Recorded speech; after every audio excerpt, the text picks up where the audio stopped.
Hello, and you're very welcome to another edition of the JMac Podcast. I'm John Kavanagh, and today I'm joined by former Leitrim footballer Gary Reynolds. And of course, guys, this podcast is sponsored by Orga Retrowear.com. Check the website out for all your retro gear needs and wants.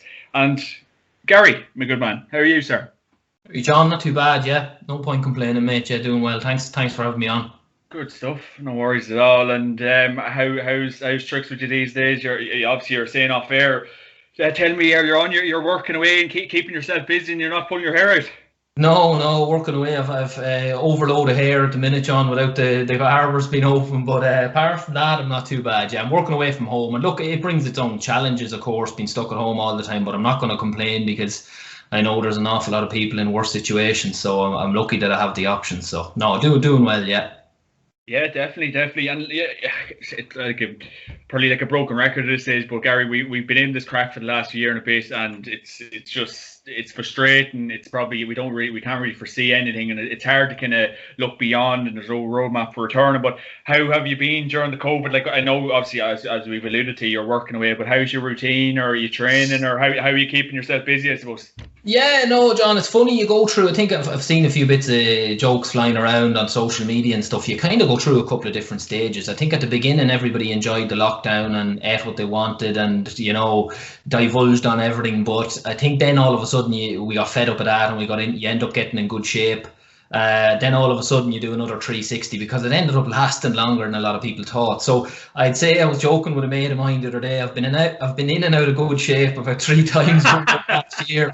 So luckily enough, we'd be hoping football would have been back earlier this year, John. So the fact it hasn't, I think lads were getting themselves ready to rock early in the year, and it's now March and we're still not ready to rock. So just trying to keep the show on the road without abusing the body too much, because it could be a long year yet if it does open up. So just trying to keep fresh, John, but also keep the weight down and work on a few of the injured areas like backs and hamstrings will be my issues over the last few years. So that's about it, mate. Yeah, and out for walks with herself, my partner Rachel, and trying to keep the head straight. That's about it.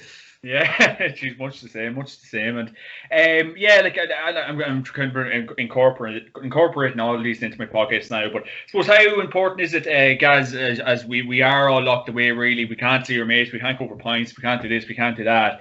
So how important is it to kind of get talking, ring your mates? I don't know, even just a social distance, walk, coffee, anything at all, kick a ball against the wall. Incorporating all that, guys, and just picking up the phone and talking, because it's tremendous. It is very hard times at the minute, I suppose, guys. Yeah, it's hugely important, and I think we can be a little bit presumptuous sometimes as well, John, where, if things are going well for some people, they might think things are going well for everybody. That's certainly not the case lately, and this would have been a hot topic over the last couple of years anyway, regards mental health, and especially when it comes to men. At times men can sometimes not be great speakers and not great talkers, and I suppose myself and my mates, and I'd be as guilty as anyone, John, for kind of, you get stuck in your own bubble of work and training and your routine during the day and whatever you're doing with your partners at home. And I would have been as guilty as anyone, and maybe not touching base with the lads as much as I could. But in fairness, you'd be on the phone every couple of evenings chatting to the boys when you'd be out for a walk and just making sure everyone's okay and everyone at home was okay. And then, we'd have a Zoom call maybe twice a month with the lads, and on a Saturday evening we might have a few bottles of beer with it as well. So yeah, I suppose that's all it is. And if anyone is struggling with anything, you'd always be encouraging them to pick up the phone, because it's something we probably don't do enough. There's enough talk, as you say, John, about football and about crack going on in sport and that, and it is a great release, but sometimes you need to go a little bit deeper. So yeah, just a couple of phone calls here and there, a few Zoom calls to knock a bit of crack out of it, and that's really it, Yeah, geez, much the same with that. Yeah, and geez, you had a few bottles of beer, so Terry, if you're watching, that's we're allowed to have a few now this weekend, John. But yeah, no, good stuff, guys, good stuff. And I suppose, kind of, how much has it changed your perspective on things as well, guys? Because has it? I think my opinion would be is that, like, it's kind of made us think about the important stuff again. It slowed everyone down. It slowed everyone down, and it's kind of changed the mindset and everything. But how has it changed your mindset, guys? Maybe like in the way maybe we interact with each other, how we actually go about the business, and we're probably not in much of a rush as we all think we are. No, definitely not. I mean, a lot of people have got their time back a little bit more now. John, regards Commute, regards, I would have been one of those stuck on the M50 every morning heading into Dublin. And that's really given me back 2-3 hours of my day that you never really knew you had. And you can fill that with podcasts and, mindfulness and all that sort of stuff on your radio when you're driving in and out. But nothing's the same as getting your own time back to spend with family and friends. And also, the bit of gym work or the bit of rehab you have to do in your injuries. And any time spent out of the car is good, but it's really made me realise, especially regards work environment and things like that. I mean, I'm in a team of 6 or 7 where I work, and I think it's more important to worry about how everybody's keeping, how everybody's doing, regards more so than the rat race that continues to go on every day. And we always said, I think over the last 12 months, we would have said, John, that it'll never go back to the same again. But you would have seen the last time we opened up, I was living in Dublin probably midway through last year, didn't move out here to Dunshaughlin until the end of 2020. But in Dublin, the traffic had just picked up to be worse than it ever was. So this chat of, things will never go back to this. It's an odd, and we can't blame ourselves, I suppose. You say you go with the best mentality that I won't ever fall back into that routine again, but it happens unknown to us. So I think it's just about being able to take stock. I think Wednesday and the weekend is a good time. You're kind of middle of the week. Yeah. Just take stock of the thing and try and cool yourself down, and then just go again. I mean, everybody's fighting their own battles, so it's just important to try and take stock of things and not take things too serious, John. A lot of people have been sick and lost people close to them. So the fact that you can take the positives from it is the main thing, Yeah, definitely agree with all that. And we were talking off air. We can touch on to your kind of playing days and your county career, and you've obviously represented Leitrim footballers from 06 to 2020. Obviously, up until last year in your clubs, Carrie Gallen, and you played a bit of ball for Oliver Plunkett's in Dublin, Bernard Brogan's club, so a very famous club of Dublin there. But I suppose we can touch on to your Leitrim days, Gary, as well. So 2006, fresh-faced Gary Reynolds, obviously still fresh-faced. What did you make of breaking onto it, guys? Yeah, it was an interesting kind of introduction, John, and it's a funny story. It kind of tails back to when we got to the league final last year, because I played me last year minor. We played Sligo in the championship, and Desi Dolan from Westmead, Des Dolan Senior, who be Desi's father, the famous Desi Dolan. He was over Leitrim seniors at the time, and I think I started as a third midfielder that day against Sligo. Now, having a great memory, but if memory serves me, and this was 2005. And Des Dolan Senior sent Desi to watch the minors to see was there anything worth looking at in the minor team coming on. So I happened to play well that day against Sligo. I think I was marking David Kelly. David Kelly, very good footballer and a lovely fella. And I done middling well on him anyway. We were bet well, as happened to be the case in Leitrim underage, unfortunately, a lot of the time. But Desi Dolan Jr. had seen me and spoke to his father and said, this lad's got something about him. So it was funny, a couple of weeks later, Des Dolan Senior rang me, and that was 05 actually, John, where he invited me into the panel just for a couple of weeks. I didn't really do anything much that year, just trained with him a bit. And then 06 was probably my first proper introduction to it. But Des Dolan was brilliant. He was Desi's straight talking. There's no messing with him. And back then, John, it's funny how it kind of goes full circle, the GAA circuit, I suppose. Desi would have told me kind of the last day we met in 06. I didn't make a competitive appearance for Leitrim until 2008. But he would have told me that, look, you're a lovely footballer and you've got all the attributes. He just says you're a bit small. So I would have been full of pace and I would have been full of skill, but I didn't have any bulk behind me. So I remember after 06 season, I went away for the winter of 06, 07, and I put on some serious muscle. And at the time, of course, it was what was required. But looking back on it, it probably fed into some of me later troubles in life regards injuries and things. So that was my introduction, though, to senior football with Leitrim, and I played right through from under 14. But I was a late developer, John. I struggled to really make the under 14s, the under 15s, and then when we played under 16s, I remember a challenge against Fermanagh. We had about 6 or 7 lads missing with flu, and I went in wing back, and I was normally a forward.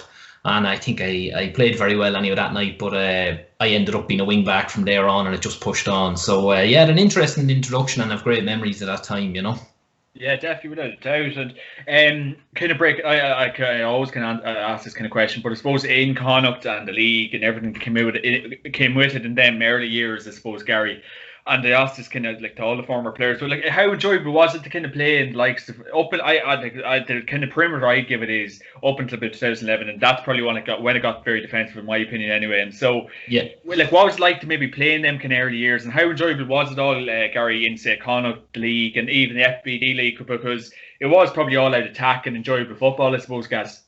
It was, yeah. There was no real dependency on filtering back, and you played what was in front of you, John. There was no, if a young lad goes out nowadays to play, it feels like he's given 10 or 15 instructions of what he needs to do and where he needs to be at a particular time, and you're playing within yourself. Whereas back then you were encouraged to go out, play what was in front of you. Obviously you didn't leave the back door open and the simple things like that, but you didn't also just run with abandon and forget about your teammates. So I think it was really, really enjoyable in the early days for me, John, because I was kind of coming in with no pressure on my back. You were, again, playing what was in front of you. You were always encouraged to enjoy yourself. But also that particular Leitrim team, John, was the bones of that really good minor team we had that won in 2008. Or sorry, that won in 98. That won the Connacht minor title. So you had the likes of Gary McCluskey and all these John McKeown's and bigger players, Diarmuid Reynolds, Michael McGuinness, that were on the side, and we were really, really competitive. Galway were probably having a few slack years at that stage. Mayo were in a little bit of transition. This was before James Horan came in that time. So it was a really good opportunity for us to win a Connacht, and I think even Leitrim people speaking over the last 5-10 years would realise that team definitely deserved a Connacht title, and we were really, really close on a couple of occasions. It wouldn't have been, of course, the media now is not what it was back then, John, but we would have been up in Salt Hill against Galway and we would have missed out by, a point. We missed out by 4 points. Mayo went to an All-Ireland final in 2006 and, they beat us by a point that day. So we were really, really close with that team. We had a really good side from the back right up to the front, and they were really enjoyable years because I was coming into a big team with big ambitions, and I kind of just fitted in there nicely and really, really enjoyed it, Yeah, definitely, without a shadow of a doubt. And I suppose, and remarking on all that, like, I suppose, in Connacht, like, and unfortunately, I suppose, yeah, it's Galway and Mayo, like, and I think was it your good mate Emlyn was kind of saying on a championship draw at that time, he was kind of a bit disillusioned by the draw, but unfortunately, that's what we're surrounded by over the years, Gary, and how. Well, I suppose disheartening or probably discouraging was it kind of playing in Connacht over the years, probably after following up in good league campaigns. How kind of, oh Jesus, we've Mayo at the weekend, season over essentially. Yeah, no, it's a good point, John, and it's something that would have come up over the years. I think you said a good question at the beginning, reflecting back on, or maybe it was off air, reflecting back on my career and things. I look back at times and I'm thinking, did you genuinely believe you were capable of going to those places, to Castlebar, to Salt Hill, down to the Hyde, which we ended up going to in a few years and got good hidings, unfortunately, as well. But you were in, it's hard to know, John, you've been part of teams yourself, and when you have a good kind of group of players together and you've had a couple of decent managers, they change. Your mind frame is, when you're in that bubble, to just be, you convince yourself, and as a lot of sports people will say, yes, you're coming from lowly Leitrim, and is there really a chance of you beating this crowd? But you always hold out hope that if you are ticking every box that you can physically, mentally tick throughout that year building up to it, that there is that chance that you could just have one of those good days where everybody clicks. We've had them on a couple of occasions and they've been massive days in our history, but you always think that you might be the next one to deliver that. And I suppose we were guilty ourselves of getting caught in that bubble of saying, do you know what, I think we can go and give these guys a rattle. And you're hoping, conditions might work your way. You're hoping different things are going to work your way. And so many sports people all over the country will say the same thing. You're stuck in that bubble, John, and your mentality is that this one day could be us. And I would have been guilty over the years of being in the office in Dublin, and different lads that would come to me on a Friday and would say, listen, I'm going to throw a few pound, what's the chances? And I'd say, do you know what, I think if we start well, if we get the first goal, and then he'd come in on the Monday morning cursing me because we got bet by 10 or 15 points, so looking back, I do sometimes think, geez, was I mad in the head? But you're in that environment. You're travelling down from Dublin 4 or 5 times a week, John. And there's no point doing that unless you can convince yourself otherwise. So it looks stupid and it looks foolish at times, but we had no other way of going about it, Yeah, no, that's spot on. And I suppose it's kind of like anything else. I think sport, like no other, Gary. It's the hope that kills you. Like, because I think even here in Cavan, we've been probably let down by results over the years. And Jesus, in some Ulster games, or Jesus, we might get a win here, and probably flatter to deceive. I know last year we had a great year, but maybe years previous. So it probably just was the hope that kills you guys, and just that kind of mentality. Whereas, oh Jesus, we might give it upset at the weekend, and then the likes of Roscommon, Galway, or Mayo, have you by 10 or 15, as you were saying, I suppose, guys. Yeah, hammered us, John, and that's the unfortunate thing. I think our last couple of experiences in the Hyde have not been great, and we've gone. You can't say in those 3 or 4 defeats, it's been 3 or 4 different management teams. It's been 3 or 4 different sets of players, and that may be what we're missing in Leitrim. And it's one thing I always said is, in those 14 years of me kind of being in and out of squads and playing, John, I think I counted there the other day, we went through 8-9 managers in those 14 years. I mean, there's zero consistency there. Yeah. There's the turnover of players has been huge, and for a small county like Leitrim, finding 30-35 quality players in one go is hard enough to do. Yeah. To do it in under 4 or 5 different managers is nearly impossible. So I think you need to set out your stall early, come up with a plan, come up with a 3 to 5 year plan. And I know lots of the very good managers I worked with Leitrim would have had that in their head, but all of a sudden expectation gets the better of you. You have a good league, you go on and get hammered, and people are calling for your head. So it's a really difficult place to be in. And unfortunately, a lot of people want success tomorrow. And, counties like Leitrim, the gap is so wide, John, at the moment, and it has been for some time, that unless you come up with a plan to try and get a little bit closer, which can sometimes take a lot of finance that we don't have either. So there's loads of different ways of looking at it. But yeah, it was the hope that kills. But I guarantee you, John, and I know you know a lot of the Cavan boys, I know a good few of them myself, they weren't given a chance by a lot of journalists this year, and a lot of even ourselves, normal folk walking around. And Donegal, it was a foregone conclusion, So they then are a crowd that you could say that stuff that they were going home every night telling people they were going to win the Anglo-Celt actually came true. And we were that same crowd 5-10 years ago now, not not as well prepared and as good a manager as Mickey maybe, but you're right. You can apply it to every situation regardless of the sport, Yeah, no, spot on. And I suppose could counties like Leitrim, Carlow, and Wicklow, probably the counties trying to make a breakthrough, like could they kind of use Cavan? Like, I know we're motoring along well, but could we be used, and Tipperary even be used as a template? If you do put that hard work in, the finances aren't there, but if you have a good group of lads, which we did have last year, with no individuals, I'll always say that. Yeah. Can we be used as a template for yourselves and the other teams trying to make that breakthrough, Gary? I think so, yeah. And I think there's little seeds of that shown at the moment in Leitrim regards fundraising groups getting together. There was a great fundraiser in January where everyone worked really hard and they hit the over 100k mark. And I know, John, I'm on the border with Cavan, where I'm from, and my mother's from Cavan, she's from Cornafane, so the gallant John Joe country. So I'm well used to what's going on. That's where I'm living. I'm living in Cornafane. Yeah. Oh, are you? Yeah. Good stuff, good man. I'm actually I'm first cousins with the Tullys, the Tully twins. Twins, brilliant. Yeah. So no, I'm well rooted in Cavan football, brilliant. And I know a good few of the lads well. I was actually in college with Raymond Galligan as well, so even in Sligo as a fresher, he was a brilliant outfield player at that stage.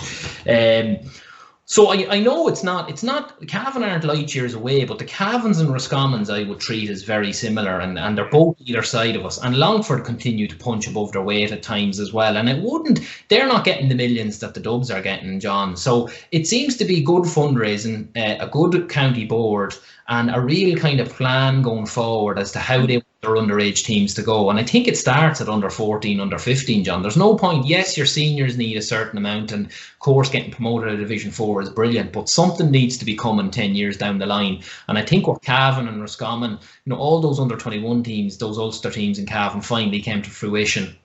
That Tipperary team, that's that minor winning All-Ireland team, most of them, Quinlivan and all them boys. So you need some, as you said, a core group of 2 or 3 years of decent underage teams and keep them together, because we had some really good teams. But of course, as you said, the demoralising hammerings, lads training 9 months of the year, they're going, I'm going to move to Dublin. What's the point? And I suppose myself and Emlyn and 4 or 5 other lads were kind of the same group of lads that stuck at it. And now we've, you might say we've very little to show. I've no regrets from my end. I had a great inter-county career, but we don't have any medals really to show, bar a couple of FBDs, which of course at the time were great, but it's a real difficult one, John. You need everybody on board, county boards, you need a fundraising committee, and you need the players, simple as. But everybody needs to be on the same page, because I've seen over the years agreements been made, and yes, we'll do this, and all of a sudden a couple of bad results and someone says, I think we're going on the wrong path, and the whole thing's ripped up again. Do you know what I mean? Yeah, no, super. And like, I suppose the commitment involved and everything that goes with it as well, Gary. You were heavily involved for, we can say, 14 years, trucking along with Leitrim, like, and you know, I always kind of say it, like, it's a massive commitment. It's a full-time job with no pay. It's like a job on top of a job you're already doing. So yeah. I'm just kind of thinking, like we have seen in recent months and weeks with the Dublin boys stepping away, and I've said this in numerous podcasts, like the likes of Paul Mannion, Michael Darmacawley, them boys probably getting sick of winning. And I'm always of the opinion, like, and I probably use you as a template because it's where we're at. It is reality, like, so, like, you know what chance does that, like, if you were still playing, Gary, like, what chance does that give you, like, if you're looking on and seeing the likes of them boys I'm after mentioning stepping away, you know, Gary Reynolds isn't going to be too happy. No, it's it's a difficult place to be, John, and obviously I still talk to a lot of the lads that are currently playing with Leitrim at the minute, and you know, there's a really good core group of young players there at the minute as well, which I think, you know, we're very happy with and proud of at the moment. I don't know, I'm sure the last 12 months to 2 years, John, has had a serious effect on people and their attitude towards inter-county football and the pressures that are involved. But never mind the pressures, I can understand there's a lot more at a Dublin inter-county level, but the amount of commitment and time involved, and I think what lockdown has done for a lot of people is made them realise there's actually a whole pile more to life than the 4 or 5 nights a week sitting in a car for 1.5 hour, 2 hour round trips up and down the country. And I wouldn't preach to anybody, John, as regards that, because when you're in, as I said earlier, when you're in that bubble, there's nothing more that you want to do, there's nothing more you want to achieve. But at the moment, lads are doing running programs and doing weight programs, I mean, and there's no end in sight, as you said as well. So I mean, I just think if I was in my prime now, in my mid-20s again, I'm not sure where I'd be. You know, I obviously, if I was in the bubble, I probably would be, but it must be extremely difficult. And I can see sometimes why the Dubs are sick of winning. You've got us down the other end of the country, or up the other end of the country, who are probably sick of losing. So there's it's a hard balance to try and strike. And you even look at, I know a lot of lads in Longford and other counties as well, like, yeah, Longford are Division 3, they're operating at a decent level, but like, bar winning a couple of trophies and you know, getting the odd NFL Division 3 win, like, it's hard to see where the benefits are coming from. And you know, unless you're looked after properly, I mean, you're looking at the likes of myself and maybe other lads like Emlyn you mentioned now, kind of finishing up playing a bit of club and enjoying it. You know, I never enjoyed my football as much, John, but you have lots of injuries off the back of it. I would have feel in my own head I was guilty of putting my career on hold, work-wise, because I was happy kind of being in a job that allowed me the flexibility to play inter-county football. Inter-county football ends, and all of a sudden, you know, it's not that I have a lovely job and I love it, like, you know, but I'm saying you could have been pushing yourself that little bit more, but you kind of held it up for 10 years. So there's loads of ways of looking at it. The advantages that come with the Dubs, as you said, when you see Dubs walking away, that tells you something. Do you know what I mean? Yeah, no, that's exactly it. Like, and it's probably for another discussion, but that's I think it's a bit of a concern. And I don't think there's much been really done to support the weaker counties of this world, or is it a B competition, or is there something else needed to kind of make things a bit more even, I suppose, Gary? And I suppose, yeah, touching on to maybe the latter end of your career, and like you did tag on a few FBD leagues, and I suppose playing with Emlyn and trucking on with them, like, and you know, when it came near the end, I suppose, Gary, what was kind of like the deciding factor? Because I know a Kavanagh and Terry Hyland stepped in, and Jason Riley, my fellow clubman, came in to train you. So, like, how enjoyable was it to maybe have that kind of experience from Terry, because he was seriously successful up here in Cavan? Yeah, no, and we knew that when he was coming in, and kind of we would have all really supported it. The appointment, and we knew we were getting a fella who had got Cavan out of a couple of times out of Division 3 to Division 2 and 2 to 1, I think, back to back. So we knew we were getting a guy who was who was organised. We knew he generally brought a good team with him, and you know, he would be pushing that on. Obviously, we knew all about Jason Riley as well from his exploits with Cavan, a great man to get a goal. And he brought that aura with him as well. So, you know, when the boys originally came in, it was brilliant. There was a bit of excitement around the county again. Now, the probably similar one I would compare it with was when Mickey Moran came into us. So it was someone with a bit of stature, with a bit of previous, who was kind of getting on in years, no disrespect. But, you know, they were bringing that kind of aura with them. And that's kind of the way it started, I think, John. Everybody kind of wanted to play. Everybody that, you know, was kind of brought back in, that wanted to come back in. And yeah, we were getting good numbers. It took a while to get going again, of course, because he was trying to figure us out. We were trying to figure him out. But he's a very hard man to figure out. I think a lot of people would say that about him. He's quiet. He keeps his cards close to his chest. But we hit the ground running, John. We won 5 league games in a row. I don't think we've done that. I don't know if we've done that ever, to be honest with you. Maybe back in the early 90s. And that got us promoted. So we hit the ground running. I think a little bit started kind of when the league final after that, of course, the bit of a bounce had kind of come off us regards winning games continuously. And I think it struggled then, as you says, it might go back to your earlier mention of having a good league and then facing into the prospect of a Division 1 team in Roscommon in 4 weeks' time. But again, we primed ourselves for that. And again, it didn't go our way.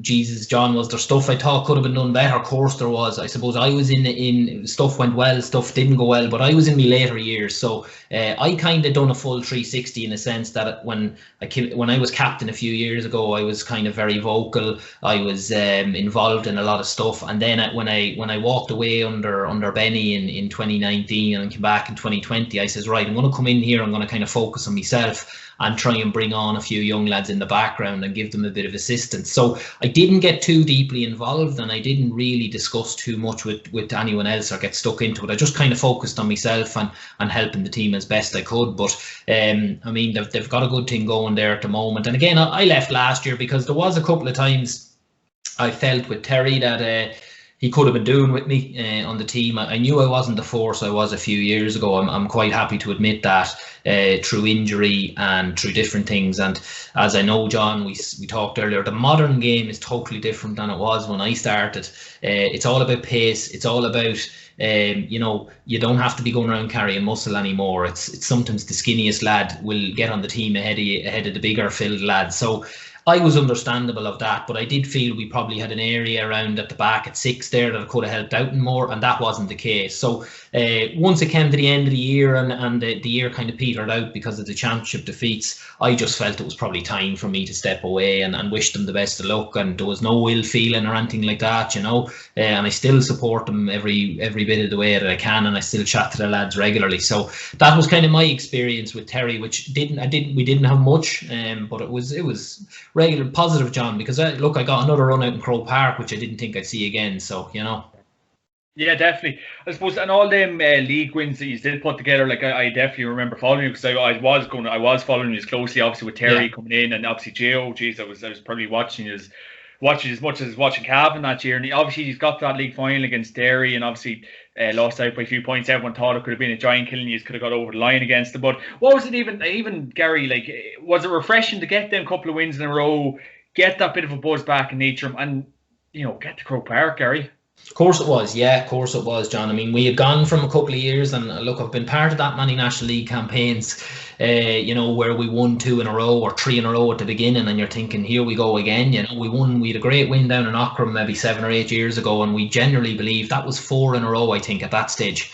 And we were like, you know, those fans on the pitch saying, we'll see us in Croke Park, we're booking our hotels, everything. And then we lost our last couple of games, we missed out by a point. So to win 5 and be promoted before your last 2 games are even played was massive. And I mean, I wasn't getting much game time, but I was coming on in the odd game, and I was on the bench for every game. So I was part of it, and it was great to come back. I felt I'm really justifying my need to come back here, because I'm going to be part of something special. And we did believe going into that game that we could turn Derry over. A very good side and some serious forwards there, especially in the big pitch like Croke, where they could kick points from everywhere. Your man in at 14. And they had a couple of Schlockneil boys as well, John, coming back in, so they were very strong. But we played them up in Celtic Park, and we made a few changes a few weeks earlier in the kind of dress rehearsal. and they beat us quite comfortably. But we didn't feel we showed our full hand that day. And look, hindsight's a great thing.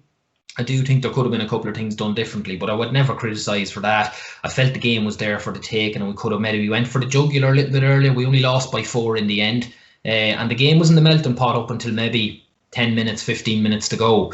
But look, some lads were playing in Croker for the first time as well, John. So a big occasion, full of Leitrim support. Sometimes some of the younger players just didn't hit the heights that they'd hit during the league. But we had crowds on the fields after games in Carrick, John. The media were mad after us. As you know, like, the media nowadays is so funny. You're only, the pitch was packed with media after some games. Then when you get bet, as I used to say to the lads, nobody will want to talk to you. So it was a great experience, and one I'll actually, even though I didn't get much game time, I'll cherish it, because that was the reason I came back in, was to be part of something like that. Obviously, I wanted to offer something on the field as well, but the young lads came on an awful lot, and I'd just be hoping, not being involved, I don't know, but I'd just be hoping they can push on that, Yeah, definitely. Of course, guys, this podcast is sponsored by OrgaRetro.com. Check the website for all your retro gear needs. And I suppose, wouldn't it just be great, though, because I can nearly remember that kind of week leading up to that Leitrim game when you were playing in Croke Park, Gary, and I was so excited for you. I think the whole of Ireland was probably so excited for you. And I know, okay, fair enough, you did get bet, but just to see yourself, like, even Emlyn and everyone involved, like, it was just a great day out for you. And it just, like, and it's probably an open enough question, but it's just such a damn pity that there's not more of the weaker counties that ever get into Croke Park. Like, it's so Dublin orientated, Kerry orientated, Mayo. It's just, we need to see more of it, Gary. Yeah, I agree, and you're looking at a case, John, where you'd be interested to see the figures for, I think the matches might have been on TG Car. I'm not sure if they're on RTE, but if you compare to the National League final for, maybe Dublin and Kerry or Leitrim, you probably would get an awful lot of neutral ones tuning in. Not maybe they might criticise the quality of football, but just to see, was there a possibility that Leitrim would get over the line and beat Derry? And I know that, lads' phones were on fire leading up to that game, and it was great for them to get a bit of exposure as well, because not so much myself or the likes of Emlyn, who, Emlyn gets lots anyway, he'll agree. I would have over the years too, along with Emlyn, I would have as well. So we were kind of happy to see the younger lads, because you need that exposure, John, in order to breed a bit of confidence within the side.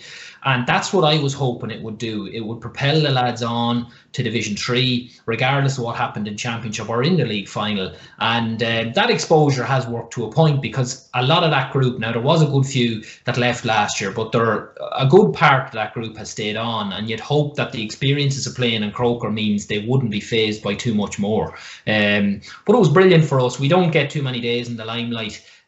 We certainly didn't back in the day either, myself and the likes of Emlyn, but it was great to see the lads getting it at such a young age, and you're hoping that that's going to keep them at it, Yeah, definitely. I suppose kind of touching on with what was like kind of play with Emlyn, and soldier on with him for so many years. And I know him and the management team probably didn't see eye to eye, and that's probably why he finished up. But it was just, what was it like kind of play with him, see the professionalism that he brought to his game. I know he's a guard, so he's very disciplined, and everything comes with it. But I've seen him in a few nights out now, so he's not too disciplined in nights out now. But far as that, Gary, what was it like to soldier with the great Emlyn Mulligan? He loved that, by the way.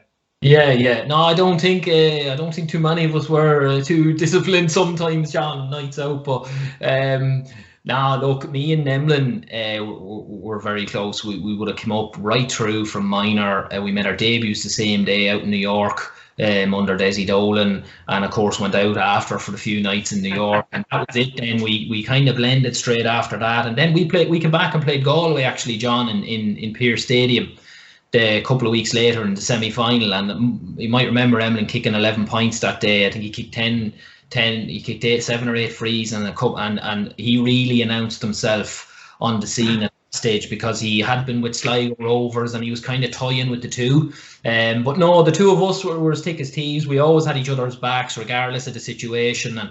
And his 3 knees, he done his cruciate 3 times. I would have been right through him with them. 2 of them happened with the club, but 1 happened with the county. So you would have had to keep supporting him. And look, we had some great days, John, as well, in a sense that, look, it's so PC now that people probably aren't able to talk about these things. But me and him used to go after championship matches for a couple of days for a few pints, and you know, the crack we had and the stuff we used to chat about, and everyone, to be a couple of us there, the usual crew, and you know, we none of us had any problem with drink or anything like that. We just always enjoyed a bit of a blowout after championship games or things like that, and me and him would be very close. But he had a tough time, and he kept at it, and both of us kept at it. We always kind of said that when we walked away, we kind of shook hands and says, well, look, we stayed around an awful lot longer than a lot of lads did, and it was always my goal was always to leave the Leitrim jersey in a better place, John, and I think both of us felt that that's the way it was. I certainly did, you know, walking out of Croke Park last year, I felt it's great.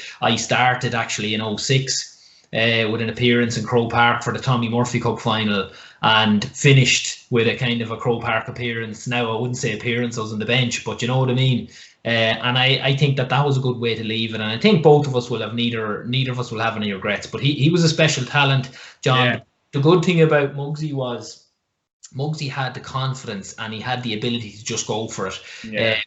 I would have come in, and I was a forward originally, moved to the backs, and of course when you go in the backs you're a little bit more reserved, but he had that personality about him, and he was a supremely talented individual. And I think, look, he got the plaudits he deserved, and you know, he sometimes got abuse he didn't deserve as well, especially in our own county. So no, neither of us have any regrets, and we still talk regularly to this day. So no, that's it, and we both are delighted with how our careers went anyway. I think, look, we wanted to win more for the county, and the passionate supporters we have, but loved wearing the green and gold. It's probably the best days of my life, to be honest with you, John, and it's sad that they're behind you, but they're definitely, you know, something I absolutely love doing every day, was going out and representing Leitrim.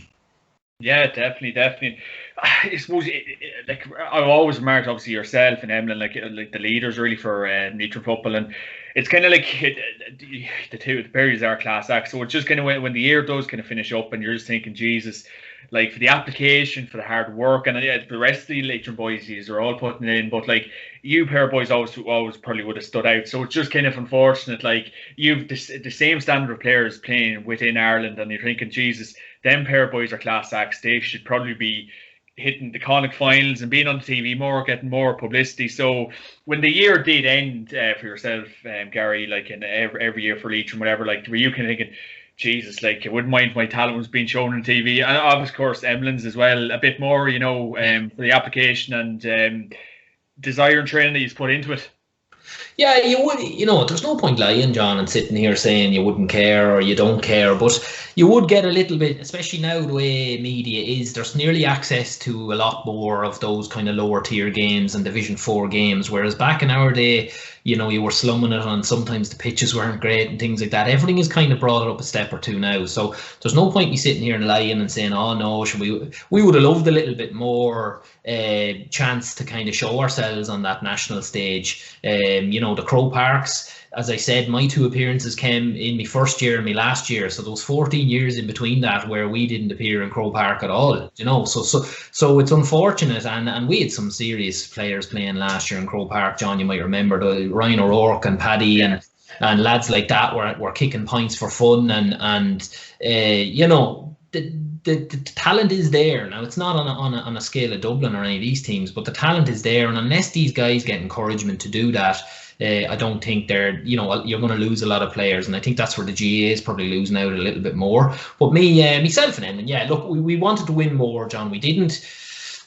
It wasn't about me, or it wasn't about what I wanted to achieve. It was wanting to achieve something for Leitrim. We always felt we had our backs against the wall, and you would sense that sometimes when we'd get a slagging on a night out by somebody, or you know, when we would come up against someone who would take the piss out of us. But we're very proud of ourselves down there in Leitrim, and it's just a pity we didn't win more. And looking back on it, John, you know, those FBD wins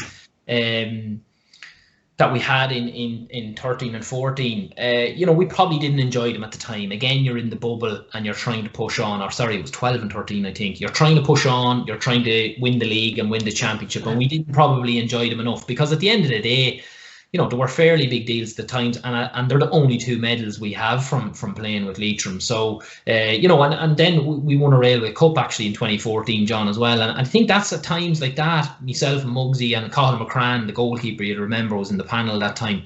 the three of us kind of were there that day. Aidan O'Shea was the captain, you know, Cathal Craig, Shawnee McDermott, Keith Higgins, the savage team. And look, it was great for the three of us to represent Connacht, but we won the Railway Cup at Ulster in the final, and you want to see the team Ulster had out. But it was at that stage, you know, I think myself and Emlyn and Cathal and other people began to look at these lads are just the same as us. They're just the same weight. They've got the same kind of, you know, attributes. And it's just unfortunate that you couldn't put it together for a prolonged period of time with a very good Leitrim team and win something and achieve something. Even getting to a Connacht final, John, would have been a massive one for us. And that boat, we missed the boat majorly in 2013. That time London bet us in the Connacht semi-final. And that's one game that really...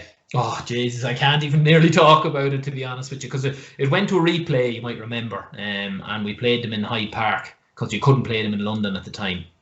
And they went on and played Mayo, I think, in the final. Now they got a good beating, but that London team will forever be remembered. And I felt the last Leitrim team to make a Connacht final was 2000. So we would have been the first team in 13 years. And that's one probably that sticks out for me, John. But yeah, look, would have loved to have had more success. Would have loved to have won something for the county themselves. But I don't really have any regrets. And I'm delighted, you know, I done what I done in playing for them as long as I did. So. Yeah, super. You know, because we came up against that London team, and I suppose we did beat them, but I can always remember Eugene Keaton missing a goal chance from a yard or two out. So Eugene, if you're missing this, yeah, we still remember. Don't worry. Yeah. I was in college with Eugene as well, so yeah, huge. You know. I think it was Martin Dunn or Cian Mackey put it on play for him. Just couldn't do it. I don't know. Maybe a few pints the night before. Who knows? But. But tell me this, Gaz, you've represented two clubs, so obviously Carrigallen's your home club and Oliver Plunkett's. But before we touch on to Carrigallen, I'm intrigued by Oliver Plunkett's. Obviously, you were working up at Dublin, so and obviously it probably made sense for you. So, what did you make of the standard of Dublin football? Because you know, a player of your caliber, it's important to probably be playing at a high level. If you're not getting it with Leitrim, it's important to be playing at least with club. Yeah, exactly. And I suppose a lot of people, look, outsiders looking in would say, why would you be moving to Dublin? But I suppose in 2015, 2016, I really struggled for club and county regards injuries. I had tendinitis in both my hamstrings, John. I was driving up and down the road 4 or 5 times a week, round trip, maybe 3-4 hour round trip. And it just wasn't sitting well with me in a sense that I couldn't put back-to-back games together. I couldn't put nearly back-to-back training sessions together. So I said something has to give. And I was living with my partner Rachel at the time in Ashtown at the time on the Navan Road, and you were overlooking Oliver Plunkett's pitch. So one of the lads kind of got wind of this, who was involved with them, and he got on to me. And it happened over a period of a couple of months. And I just said, look, if I'm to get back to a serious level again and enjoy me club football at home, I think I need to do a year or two in Dublin, get injury free. I kind of came to an agreement with Leitrim at the time as well that I would kind of do most of my training in Dublin and not be up and down in the car. So it suited really well from that point of view, John, that it was giving me the opportunity to do that. It killed me and it broke my heart to leave Carrigallen, and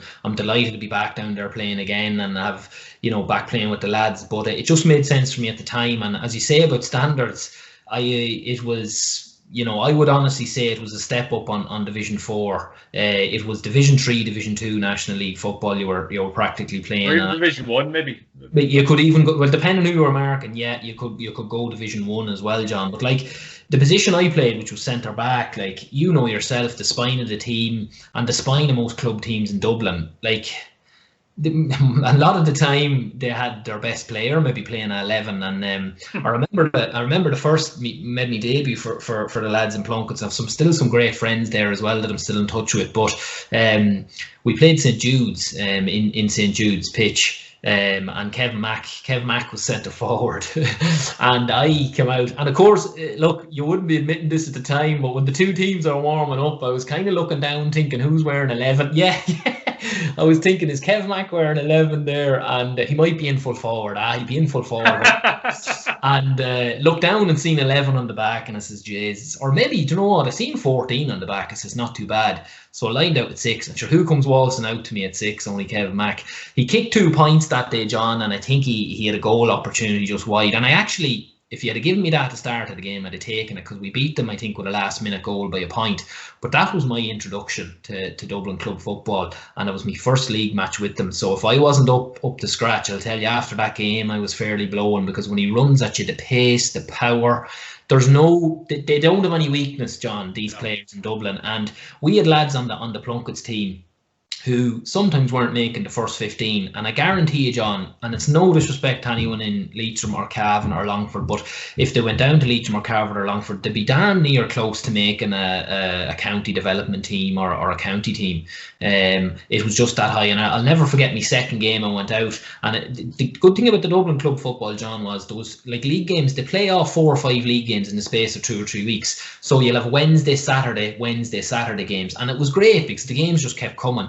But I remember we went out and we played, would have been I don't know, was it St. Maur's, they're a great footballing team, St. Maur's, but they wouldn't be as well known. And I remember I was marking another lad then, and I looked at the lads and says, your man, he go, I used to play with Dubs under 21s, but he's gone off the boil lately. So I was after doing all right in Kev Mack, and I thought, not so bad, nice handy game. I think he kicked 6 from play that day on me or something. And I just said to the boys after, is that lad nowhere near the Dublin? And they says, no, he hasn't played for Dublin in years. And I just thought to myself, like, you couldn't switch off, John. You just couldn't switch off. No matter who you were playing, the likelihood was you were going to be marking a really, really good footballer. And look, it brought my football to another level, if I'm being honest about it.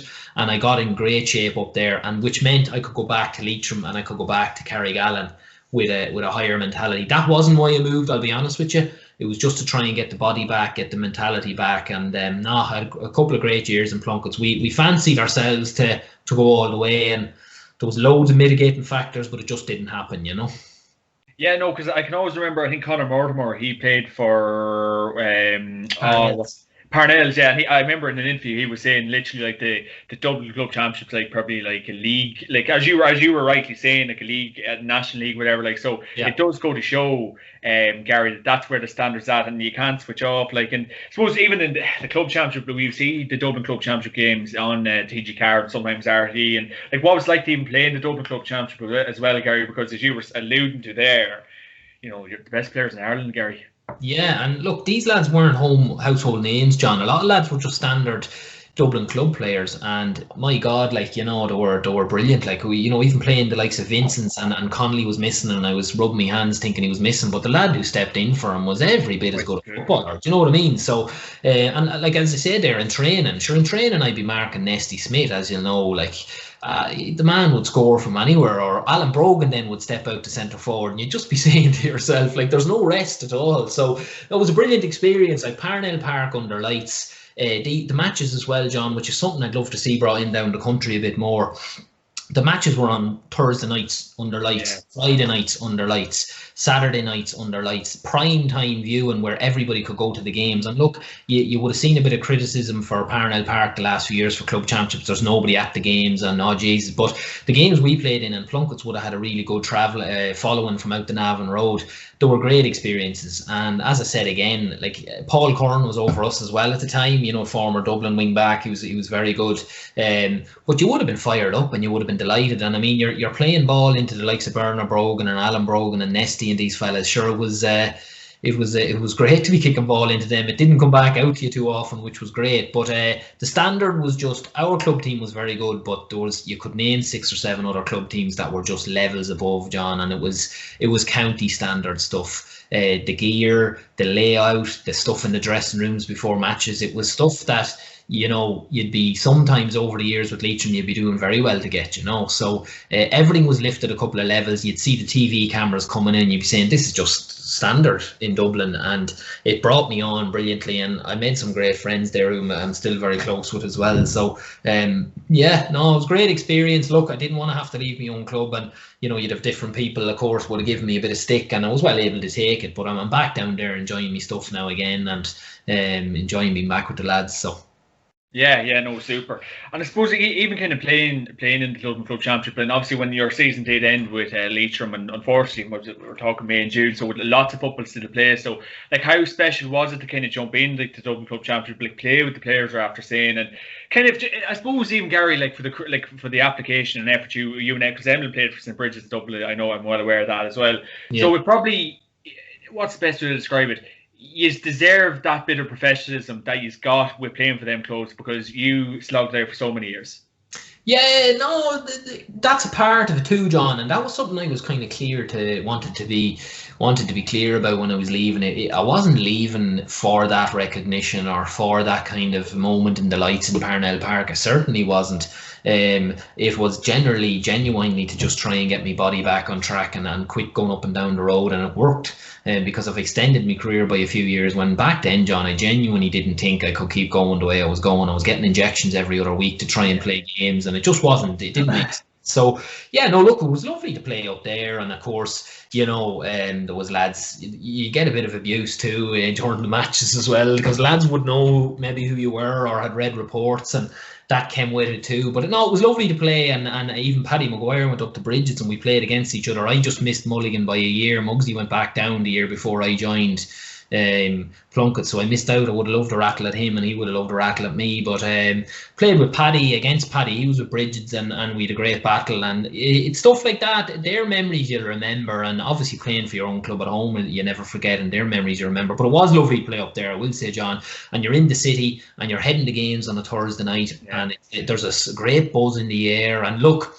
you would miss that bit of homely interaction where all your own family and things were there. Now, my brother would have travelled up, he's football mad anyway, but and a good few of my family members, but you do miss the bit of home club aura about it, and thankfully I've regained that now, and I'm really delighted with it. But I remember when I first joined Plunkett's, John, you couldn't believe this. We finished it. The funny thing you're saying there about Leitrim going out in May or June, Dublin Club Championship was April. So I was literally playing the last National League game with Leitrim and heading straight into a Dublin Club Championship in 2 weeks' time. So the way you'd head back to your own club and you'd tip about the lads having a bit of crack, there was no tipping about. It was straight into Championship training with the boys and straight into Club Championship with Plunkett. So it was a really interesting experience there where you weren't taking the foot off. If anything, you were putting the foot down, And my first year with Plunkett was horrible, actually, if I go back on it, because we played our last league game against Waterford, and on the Tuesday after that, when I was meant to be heading back training for Plunkett's, my appendix burst. So Club Championship was 2 weeks later. I got them operated on, I got them taken out, and I did try and make it back for the Plunkett's game. Now, I togged out for morale, but I was in no fit state to play, because if I got a box in there, it was game over. And I played 2 weeks later for Leitrim, 4 weeks after the operation. I shouldn't have. I was captain that year, and I put myself under pressure, and I actually got black carded after 15 minutes. So I don't know if that was a reflection on the appendix, but yeah, I didn't play much for Plunkett's that year, and that was another regret. So, but the next couple of 2 years went really well. So we didn't win anything again. Wanted to win something with them, but no, that's the way it went, John. But loved me time up there, and I obviously love me time now back playing at home as well. I'm really enjoying that. Yeah, super. And even touching on to Carrigallen, like it's as I always say, it's where the club's where you start and where you finish, Gary. And I suppose Carrigallen, it's not too far away from me here anyway. Like, and it's definitely probably over the road nearly at this stage. And so, how special of a club is Carrigallen to you, Gary? And what's the camaraderie like and the crack like? Yeah, it's brilliant, John. We would have had some really, really good underage teams growing up, and that's where it started for me. I mean, we were really well looked after by the club. We would have been highly competitive back in the 80s, 90s. We missed out on a lot of. We lost a county final in '92, and we had a really talented side. And that's probably the story of the club, John, in a sense that we should have a lot more success than we have at this stage. We got to a county final in '09 as well. I was 21 at the time. Again, left it behind us, lost by a last minute point. And we've had some really good underage teams, and it just hasn't come to fruition senior. We won an intermediate championship back in '06, and we were senior for the guts of 10 years, and then we went back down, and we're intermediate now. We got to semis last year, John, and we probably should have went to the final. But we're thereabouts at the moment. We've a good cohort of young lads coming through. All my kind of mates are still involved and still playing, so that's great. And that was a great pull for me to go back. But no, it's a really close community, Carrigallen. We're a small village. You know, there's maybe 1,500 to 2,000 people in it. So we don't have a massive pick, although some people will claim we're a town. We're not a town, we're only a little small village. So, but no, it's great there. And even underage the last couple of years, we've had to link up with Havas now. So our juvenile team is called St. Josephs. So that's a fair reflection on where we are. We're down in numbers as it happens, and we probably are haven't had success in quite some time, John. We used to be in Division 1. We won a couple of Division 2s 5-6 years ago. But no, it's been a huge part of my life, and a place I love going down to, and I miss it greatly at the moment. I can't wait to get back. So hopefully we'll not be too far away from an intermediate championship this year, and we'll give it a good rattle. And we've a good cohort of young lads there at the moment, and lots of lads with loads of ability. It's just knocking a bit of belief and confidence into them, you know. Yeah, super.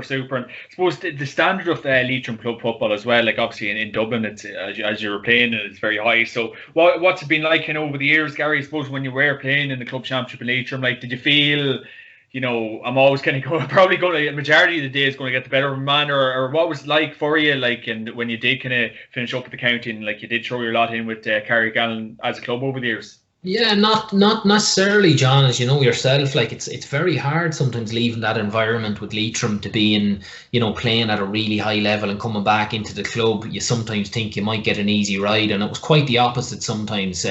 You'll know from talking to lots of other lads that, you know, you wouldn't be targeted now, and I wouldn't be one to be crying or anything, but you'd be getting a bit of abuse. And if a lad was on you, he'd be thinking, I'm going to try and I'm going to give this lad as much as I can get. So no, I wouldn't have said that at all. I mean, yeah, look, there would have been games where you were able to impact it more, and you were able to dictate the play, especially where I play at 6. I would always try and do that, try and have a big impact on the game and dictate what I can there from 6. But no, to be certainly quite the opposite, John. And as years gone by and young lads are getting faster, it's proved that way. But no, we're going well there at the moment. And the standard, I think it's come in for a bit of criticism lately. They've restructured the championship now, where there's 8 teams in each division. So there's 8 in senior, 8 in intermediate, and 8 in junior. And I think it's brought it on a little bit now, because in the senior grade especially, John, there'll be 4 or 5 pretty strong teams. But as a result now, a couple of ones who were in the doldrums at St. Mary's,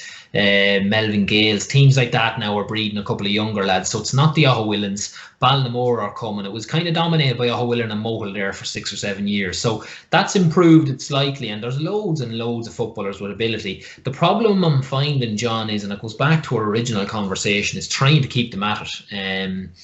You know, what's the advantages at the moment? And when I was young growing up, you know, no disrespect to myself and the lads growing up at our time, but you didn't really have a whole pile on other than football. Whereas nowadays, and I do sympathise with the kids, I would be trying not to be as critical sometimes of them, because they've all got their social media, their Instagram, they're chasing young ones around the place, and that's it. And there's an awful lot more to get out of life apart from football. Whereas when we were young, you know, there wasn't a whole pile of travel anywhere.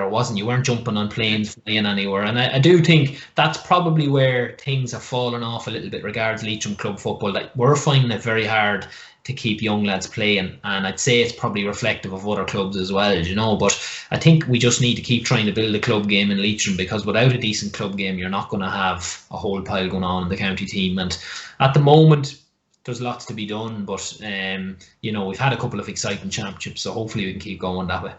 Yeah, definitely, geez, and long may it continue. And I suppose, Gary, kind of when you look back on your career, and obviously you're still playing with the club, but who would have been the best player you played with and against over the years? Down at home in Leitrim and that. Yeah, or even county. Yeah. There would have been lots. Geez, lots of good players would have played against you. If me stumped now with that one, John. I suppose when we would have been playing with Leitrim, would have marked Declan Maxwell a good bit going back playing against Drumreilly. He was obviously, Maxwell had some serious attributes, and he could kick points from anywhere. He would have been, little Jimmy Holan would have been there as well. But who else would have played now around? You would have been playing Mohill, you'd be marking. I remember in the early days getting a couple of runarounds off Philly McGuinness, Lord rest his soul. He would have been really, really good. Modern day, kind of, when I would be playing there, Who would have been marking? There's a young lad actually up the road in Havas who would have played them in a friendly last year, Seamus Sweeney, very good player. But as regards kind of well known, you'd have your own county men you'd be marking. But with the county over the years, we would have been playing, back in the days, we'd be playing big teams, John, when we were in Division 3, like Down. I remember we played Down, actually. I was marking Danny Hughes. You remember Danny Hughes, a little wing forward? He was a class act now. I was on Benny Coulter. I was on your man Marty Clark as well. We played them up in Newry. That was after he came back from the Aussie rules. Now he was a handful because he was strong and he was skillful. You know, usually if a lad was skillful, you could kind of overpower him. But he was strong, quick, and skillful, obviously coming from the Aussie rules. So, the Dublin Club Championship as well would have been a couple of eye-openers. I was marking your man Robbie McDade a few years ago as well.